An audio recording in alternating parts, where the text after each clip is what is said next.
சரி, தேவன் நம்மை ஆஸ்வதிப்பாராக. விசேஷமா இந்த பிரசங்கி புத்தகத்தை நாம் சில வாரங்களாக தியானித்து கொண்டு வருகிறோம். மெயினா இந்த பிரசங்கி புத்தகம் ஒவ்வொரு பைபிளில் இருக்கிற ஒவ்வொரு புத்தகத்துக்கும் ஒரு தனி சிறப்பு இருக்கிறது. அது மாதிரி இந்த பிரசங்கி புத்தகம் பலர் ஞான புத்தகம் என்று சொல்லுவார்கள். இன்னும் சொல்ல போனா இத தத்துவ புத்தகம் என்று சொல்லலாம். உலகத்திலே அநேக தத்துவங்கள் இருக்கிறது அல்லவா? அதுபோல வேதாகமத்திலே ஞானி சாலமோன் தத்துவமாக ஞானத்தை போதிக்கும்படியாக அநேக விஷயங்களை இந்த பிரசங்கி புத்தகத்திலே பேசி வருகிறார். நம்ம அதை குறித்து தொடர்ந்து என்ன செய்கிறோம்? தியானிச்சு வந்திருக்கிறோம். இந்த தத்துவ புத்தகத்திலே வாழ்வியலுக்கு தேவையான அத்துணை விஷயங்களையும் இந்த பிரசங்கி புத்தகத்திலே நம்மால் என்ன செய்ய முடியும்? பார்க்க முடியும். வாழ்வுக்கு பின்னால் மறைந்திருக்கிற சில ரகசியங்களை குறித்தும் கூட இந்த புத்தகத்திலே அநேக விடயங்களை சாலமோன் ஞானி என்ன செய்வாரு? பேசிட்டு வருவார்.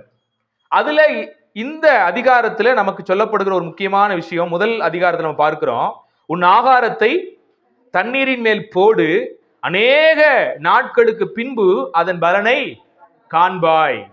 அருமையா அனிஷியா ஒரு வார்த்தை சொன்னிச்சு. இதுல நான் 2 வகையில் எடுத்து வச்சிருந்தேன். ஆனா அனிஷியா ஒரு 2 வகை சொல்லும் போது அதுல ஒரு தனித்துவமான இன்னொரு ரகம் இருந்தது.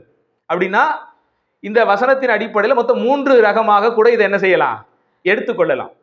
அநேகர் இந்த வசனத்தை என்ன சொல்லுவாங்க? உன் ஆகாரத்தை தண்ணீரின் மேல் போடு, அநேக நாட்களுக்கு பின்பு அதனுடைய பலனை காண்பாய். அப்ப இதை குறித்து என்ன சொல்லுவாங்க? சுவிசேஷம் அறிவிப்பதை குறித்து என்ன சொல்லுவாங்க? பேசுவாங்க. இன்னைக்கு நீங்க விதைங்க, ஆண்டவர் பின்னாட்களிலே அதனுடைய பலனை என்ன செய்வாரு? அது உண்மையும் கூட. அநேக மிஷனரிகள் 17ஆம் நூற்றாண்டு 18ஆம் நூற்றாண்டில் எல்லாம் நம்முடைய தேசங்களுக்கு வந்து நம்முடைய கிராமங்களிலே ஊழியம் செய்தார்கள். அவர்கள் விதைத்த அந்த பலன் தான் இன்னைக்கு ஏராளமான ஆத்துமாக்கள், புதிய புதிய ஆத்துமாக்கள் ரட்சிக்கப்பட்டு கொண்டே வருகிறது. அவங்க தியாகம் செய்து மருத்துவமனை என்ன செஞ்சாங்க? இலவச மருத்துவமனையை கட்டி கொடுத்தார்கள். அவர்கள் தியாகம் செய்து பார்த்தீங்கன்னா இலவசமான கல்லூரிகளை கட்டி வச்சாங்க, பள்ளிக்கூடங்களை கட்டி வச்சாங்க, அநாத ஆசிரமங்களை கட்டி வச்சாங்க, முதியோர் இல்லங்களை கட்டி வச்சாங்க. இப்படி பொது மக்களுக்காக அநேக காரியங்களை அவங்க செஞ்சு வச்சதுதான் இன்றளவும் அதிலே இருந்து பயின்று வருகிறவர்கள் நிறைய பேர் ஆண்டவராக இயேசு கிறிஸ்துவை அறிந்து கொள்றாங்க.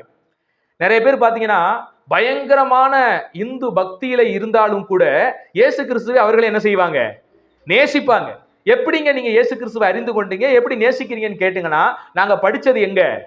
ஒரு கிறிஸ்தவ காலேஜில் நாங்க படிச்சோம், ஒரு கிறிஸ்தவ ஸ்கூல்ல நாங்க படிச்சோம், அல்லது நாங்க உடம்பு சரியில்லாம இருக்கும்போது ஒரு கிறிஸ்தவக்காரங்க தான் கொண்டு வந்து இலவசமாக மருத்துவம் பார்த்து என்ன செஞ்சாங்க, இன்னைக்கு நான் வாழ்றேன்னா அவங்க செஞ்ச காரியம் அப்படின்னு அநேகர் அன்றைக்கு மிஷனரிகள் செய்து வைத்த அந்த காரியத்தின் மூலமாக இன்றைக்கு பயனடையவர்கள் ஏராளமானவர்கள் என்ன செய்யறாங்க?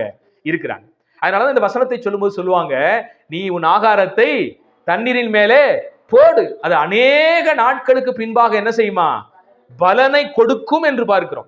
அன்றைய மிஷனரிகள் செய்த அந்த தூவுகிற அந்த விஷயம், தூவின விஷயம், சுவிசேஷத்தை தூவின விஷயம், நற்காரியங்களை தூவின விஷயங்கள் தான் இன்னைக்கு நமக்கு பலனாக என்ன செய்து வருது.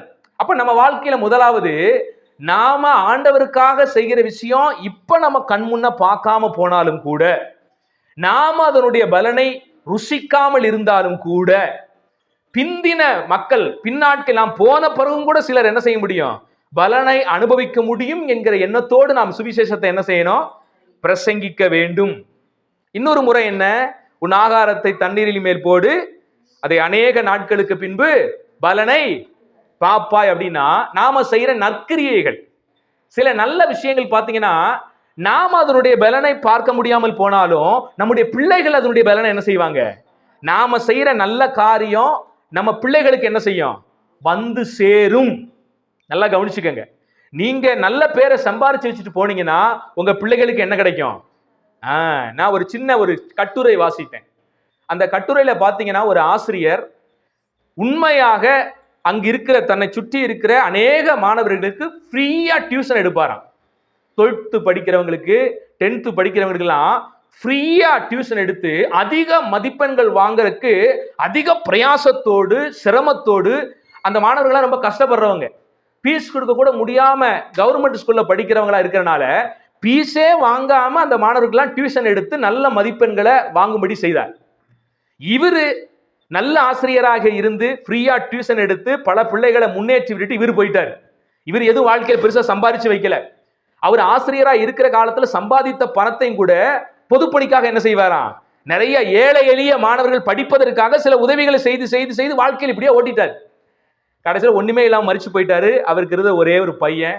இப்ப அந்த பையன் என்ன பண்றது, அப்பாவை சேர்த்து வச்ச சொத்தும் இல்ல, அவர் சம்பாதிச்ச காசு பூரா என்ன செஞ்சிட்டாரு, இல்லாதவங்களுக்கும் கஷ்டப்படுறவங்களுக்கு உதவி செஞ்சுட்டாரு. இப்படிப்பட்ட சூழ்நிலையில அவர் ஊரை சுற்றி இருக்கிற இவர் டியூஷன்ல படிச்சு முன்னேறின பிள்ளைங்கள்லாம் வளர்ந்து பெரிய பெரிய பொசிஷன் ஆயிட்டாங்க. ஒவ்வொருத்தரும் தனித்தனி ஒரு நல்ல நிலைமைக்கு வந்துட்டாங்க. இப்ப என்ன செஞ்சாங்க தெரியுமா, என் வாழ்க்கையில நான் முன்னேறுவதற்கு யார் ஒரு உறுதுணையா இருந்தது, அந்த ஆசிரியர். அவர் மட்டும் சிரத்தோடு பீஸ் வாங்காம எனக்கு கற்றுக் கொடுக்கலைன்னா நான் இந்த நிலைமைக்கு என்ன செஞ்சிருக்க மாட்டேன், வந்திருக்க மாட்டேன் அப்படின்ட்டு இந்த பையன் எங்க போனாலும் அவருக்கு வந்து ஃப்ரீயா தான் தருவாங்களாம். ஒரு மளிகை கடைக்கு போனா கூட அந்த மளிகை கடை வச்சிருக்கிற நபர் யாரா இருக்கும், இவங்களுடைய மளிகை கடையா இருக்கும். இவரால் பலன் பெற்றவங்களுடைய மளிகை கடையா இருக்கும் போது இலவசமாக எடுத்து அவர்களுக்கு பொருளை கொடுப்பதும், எங்கு போனாலும் இவருக்கு ஒரு முன்னுரிமை கொடுத்து அவருக்கு சில உதவி செய்வதும் என்னன்னு கேட்டீங்கன்னா, இவர் அப்பா சேர்த்து வைத்த அந்த நல்ல விஷயங்கள் தன்னுடைய பிள்ளைகளுக்கு என்ன செய்யுது, அது போய் சேருது. நிறைய பேர் சொல்லுவாங்க, அதுவும் உண்மைதான், அப்பா பேரை நம்ம என்ன செய்யணும், உண்மையிலேயே நம்ம ஆண்டவராக ஏசப்பா பேரை முதலாவது அவருடைய பிள்ளைகள்னு சொல்லுகிற நாமம் என்ன செய்யணும், காப்பாற்றணும் தான். ஆனா ஒரு நல்ல அம்மாவும் அப்பாவும் பிள்ளைகளுக்கு என்ன செய்யணும், நல்ல காரியங்களை சம்பாதிச்சு வைக்கணும். வீடும் ஆஸ்தியும் பிதாக்கள் வைக்கிற சுதந்திரம், அதுல மட்டும் கவனமா இருப்போம். நம்ம பிள்ளைக்கு வீட்டை கட்டி வைக்கணும், சொத்தை சேர்த்து வைக்கணும், இதுல எல்லாம் கவனமா இருக்கிற நம்ம நல்ல காரியங்களை சேர்த்து வைக்கணும். சமூகத்துல நீங்க எப்படி வாழ்றீங்களோ உங்க பிள்ளைகளுடைய லைஃபும் உங்களை சுற்றியும் என்ன செய்யும், நல்ல விஷயமா அமைவதற்கு நீங்க என்ன செய்யணும், உங்க வாழ்க்கை சாட்சி நிறைந்த வாழ்க்கையாக நீங்க வசிக்கிற கிராமத்துல என்ன செய்யணும், நீங்க வசிக்கிற ஊர்ல இருக்கணும். சோ அதையும் கூட இந்த வசனத்தின் அடிப்படையில் நம்ம என்ன செய்ய முடியும், பார்க்க முடியும். அனுசியா மேலதிகமா சொன்ன ஒரு விஷயம் என்னன்னா, சேமிப்பு. இன்னைக்கு நம்ம சேமித்து வைக்கிற ஒரு விஷயம் பிள்ளைகளுடைய வாழ்க்கையில் என்ன செய்யும், அதனால சேமிக்க ஒரு நாளும் என்ன செய்யக்கூடாது, ஆமா மறந்துடக்கூடாது. சில ஊழியர்கள் சொல்லுவாங்க, நாளைக்காக கவலைப்படக்கூடாது அப்படிங்கிறக்காண்டி சேமிச்சு வைக்காத, கத்தரை நம்பி வாழணும், அதனால சேமிப்பே இருக்கக்கூடாது அப்படிங்கிற மாதிரி சொல்லுவாங்க. அப்படி கிடையாது. வேதத்திலே பல இடங்களிலே சேமிப்பை குறித்து வேத வாக்கியம் நமக்கு என்ன செய்யுது, போதிக்குது. நல்லா சேமிச்சு வைக்க என்ன செய்யணும், அதுக்காண்டி கருமையா இருந்துடக்கூடாது. நிறைய பேர் சேமிச்சு வைப்பான், ஆனா எப்படி இருப்பான்னா கஞ்சாமிட்டியா என்ன செய்வான் இருப்பான். ஆனா நம்முடைய வாழ்க்கையில கருமையாக ஒரு நாள் என்ன செஞ்சிடக்கூடாது, இருந்துடக்கூடாது. அதே சமயத்துல சேமிப்பு பழக்கத்தையும் நம்முடைய வாழ்க்கையில் என்ன செஞ்சுக்கிறோம், உருவாக்கி கொள்ள வேண்டும். அதை குறித்து வேதாகம் நமக்கு அதிகமாக என்ன செய்யுது, போதிக்குது.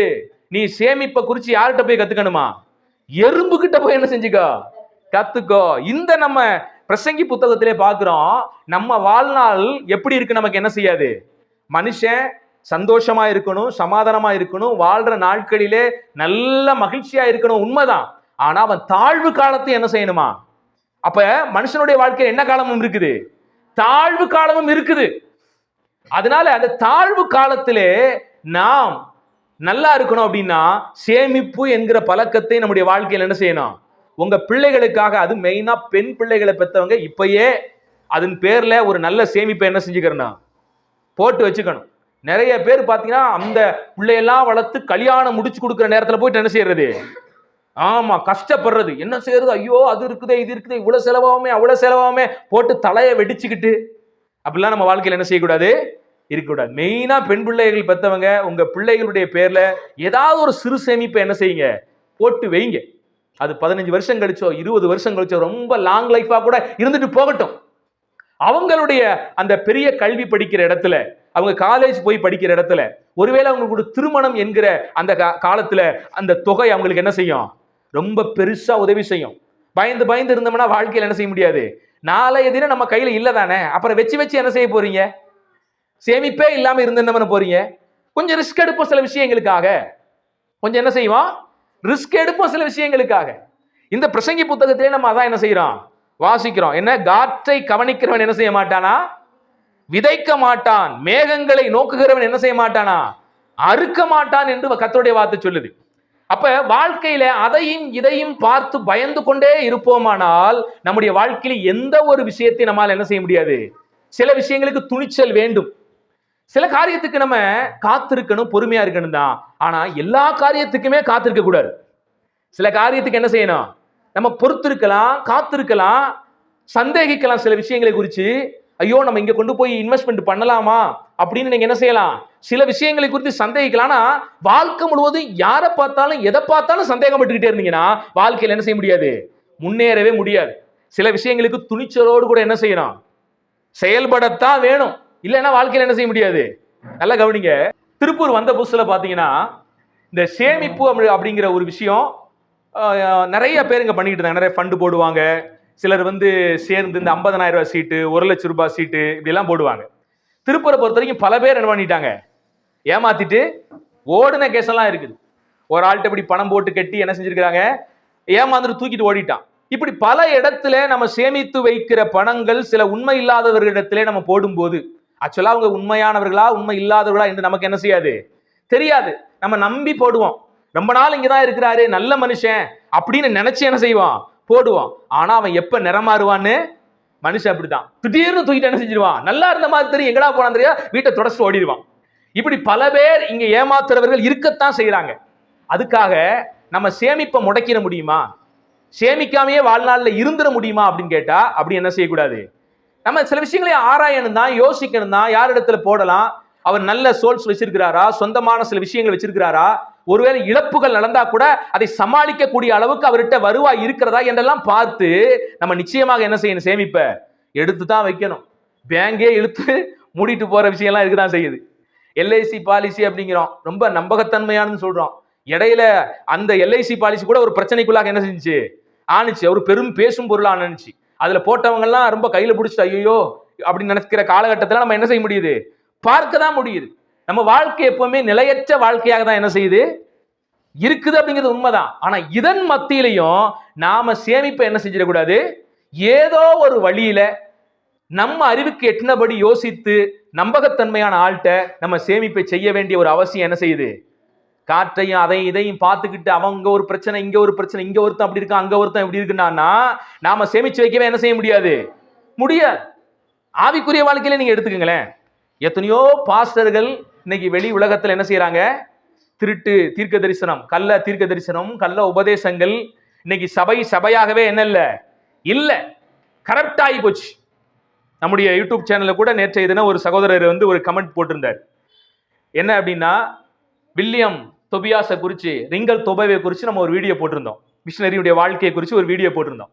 என்ன போட்டிருந்தோம் அதுல கேட்டீங்கன்னா, அநேக பாஸ்டர்கள் இன்னைக்கு சொல்ற ஒரு உபதேசம் என்ன, நாங்க பாஸ்டர் ஆகிய நாங்க பணக்காரனா இருந்தா தான், நாங்க ஆடிக்கார்ல வரும்போது, நாங்க ஏரோப்ளேன்ல வரும்பொழுது, நாங்க பெரிய மாடிகளை கட்டி சொகுசாக வாழும்போது நாங்க போய் இயேசுவை அறிவிச்சோம்னா அப்பதான் இந்த இயேசு ஆசீர்வதிக்கிறவர் நல்லவர் என்பதை என்ன செய்ய முடியும்.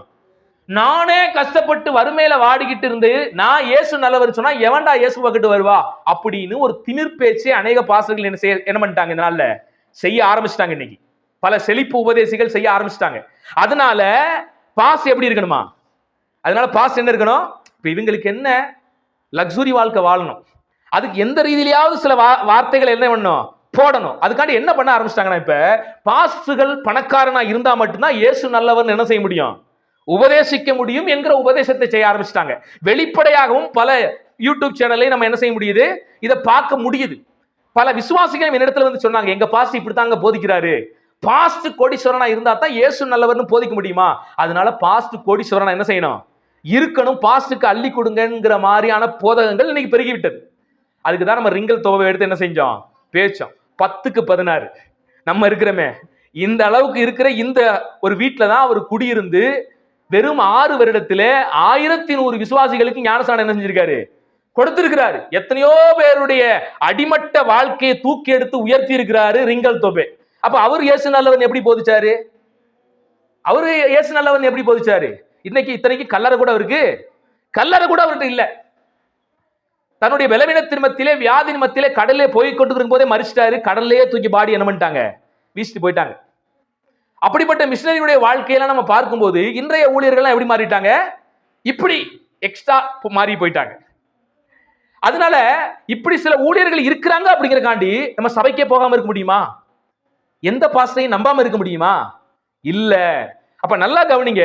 எப்படி இந்த காற்றை பார்க்கிறவன் இந்த விதைக்க மாட்டான், மேகங்களை நோக்குகிறவன் அறுக்க மாட்டான் அப்படிங்கிற மாதிரி வாழ்க்கையிலே இதையெல்லாம் பார்த்து நம்ம சேமிப்பு விற்றக்கூடாது, விதைக்கிறத விற்றக்கூடாது, நன்மை செய்கிற காரியங்களை விற்றக்கூடாது அப்படிங்கிற மாதிரி நிறைய பாஸ்டர்கள் இப்படி மாறுறாங்க அப்படிங்கிறக்காண்டி சபையவோ ஆவிக்குரிய வாழ்க்கையோ நம்ம என்ன செய்யக்கூடாது, விரக்தியாகி விட்டுறக்கூடாது. நிறைய பேர் வாழ்க்கையில சேமிச்சு வைக்காமே ஓடிடுவாங்க. இதனால பல பேர் ஏமாத்துறாங்க ஐயா. அதனால நாங்க யாரையும் நம்ப என்ன செய்ய மாட்டோம், சேமிச்சே வைக்க மாட்டோம். அப்படி இருக்கக்கூடாது.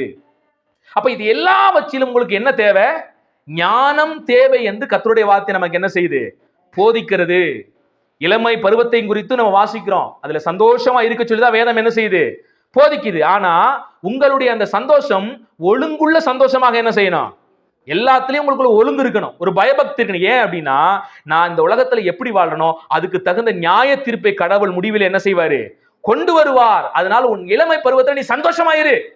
ஆனால் எல்லாத்துக்கும் தேவனுடைய நியாய தீர்ப்புல வந்து என்ன செய்யணும், நிற்கணும். இந்த லாஸ்ட் வசனத்துல வேதம் போதிக்கிற வார்த்தையை பாருங்களேன். நீ 10வது வசனம், நீ உன் இருதயத்திலிருந்து சஞ்சலத்தையும் உன் மாம்சத்திலிருந்து தீங்கையும் நீக்கி போடு, இளவயதும் வாலிபமும். என்ன சொல்ல வருது? நிறைய பேர் சொல்லுவாங்க, இன்னைக்கு நிறைய சினிமா பாடல்களையும் இப்படி நம்ம பார்க்க முடியும். என்னது, வாலிபம் கொஞ்ச நாள் தான், இதுல என்ன செய்ய, அனுபவிச்சிரு. அனுபவிக்க வேண்டியதெல்லாம் என்ன செய்யுது, அனுபவிச்சிரு. பார்க்க வேண்டியதெல்லாம் பார்த்துரு, எல்லாத்தையும் பண்ணி முடிச்சிரு. உலகம் இந்த மாயையான வாழ்க்கையை, இந்த கொஞ்ச நாள் வாலிப பிரயாயத்தை எப்படி ஃபேஸ் பண்ண சொல்லுது? நீ ஆசைப்பட்டதெல்லாம் என்ன செய்ய, நிறைவேற்றிரு. எப்படி வேணாலும் நீ சந்தோஷமாயிரு. உன் சந்தோஷத்துக்காக யார் முட்டுக்கட்டை போட்டாலும் நீ தயங்கி நிக்காத. எல்லாத்திலையும் உன் மனம் போன போக்கில் என்ன செய்ய, கொஞ்ச நாள் தான் வாழ போறான், உன் இஷ்டத்துக்கு என்ன செஞ்சிரு, வாழிரு, சந்தோஷமா இருந்துரு அப்படின்னு உலகம் போதிக்குது. ஆனா தேவனுடைய வார்த்தை எப்படி போதிக்கும் தெரியுமா? உண்மையிலேயே இளவயது கொஞ்ச நாள் தான், ஆனா அதை எப்படி வாழு, கொஞ்ச நாள் இளவயதாக ஜாக்கிரதையா வாழ்ந்துருங்குது வேதம். இது எப்படி போதிக்குது? உன் இளவயது, உன் இருதயத்திலிருந்து சஞ்சலத்தையும் உன் மாம்சத்திலிருந்து தீங்கையும் நீக்கி போடு. ஏன்னா இளவயது வாலிபமும் மாயை. சஞ்சலத்தை ஏத்திக்கிறாத, கஷ்டங்களை ஏத்திக்கிறாத, கொஞ்ச நாள் வாழ்க்கை தானே இன்பமா கொண்டு போயிடாத. அது எல்லாத்துக்கும் முன்பாக தேவனுக்கு முன்பாக என்ன செய்யணும், நியாயத்துல கொண்டு வந்து தேவன் நிப்பாட்டுவாரு. அதனால இந்த கொஞ்ச நாள் வாலிப வாழ்க்கைய நீ பிரயோஜனமாக வாழ்ந்து முடித்து விடு. சந்தோஷமாயிரு, சமாதானமாயிரு. அதே சமயத்துல அதை நல்ல நேர்த்தியான ஒரு வாழ்க்கையாக என்ன செஞ்சிரு, வாழ்ந்து விடு என்று போதிக்குது. இப்ப உங்க காலையில 9 மணிக்கு நிறைய இடத்துல பாத்தீங்கன்னா இந்த கரண்ட் போகும், அப்படித்தானே? மாசத்துல ஒரு நாள் என்ன செய்யும், கரண்ட் போகும். காலையில 9 மணியோட கரண்ட் இல்ல, என்ன செய்வீங்க? கேள்விப்பட்ட நீங்க 9 மணிக்கு மேல கரண்ட் இருக்காது. அதனால சும்மா ஃபேனை போட்டு விடு, மிக்சி சும்மா சுத்திக்கிட்டே இருக்கட்டும், எல்லாத்தையும் அது பாட்டுக்கு என்ன செய்யுது, ஓடிக்கிட்டே இருக்கட்டும். ஏன்னா 9 மணிக்கு கரண்ட் போயிடா, என்ன வேணாலும் செஞ்சு ஓடு, அப்படி இருப்பீங்களா? அப்ப என்ன செய்வீங்கன்னா, எவ்வளவு சூதானமாக அந்த 9 மணிக்குள்ள செய்ய வேண்டிய விஷயங்களை சரியாக செய்து முடித்து, அந்த கரண்ட் ஆஃப் பண்றதுக்குள்ள எல்லாம் செய்து கரெக்டா எதிர்பார்த்து இருப்பீங்களோ, அதான செய்வோம். அதே மாதிரிதான் வாலிபம் கொஞ்ச நாள் அப்படிங்கும் போது நீங்க என்ன செய்யணும், இந்த வாலிப பிராயத்தை காத்துக்கொண்டு, அந்த வாலிப பிராயத்தில் எவ்வளவு பரிசுத்தமாக தேவனுக்கு இருக்க முடியுமோ எல்லாவற்றையும் அந்த வாலிப பிராயத்தில் ஓடி என்ன செஞ்சிடணும், சாதிச்சிடணும்.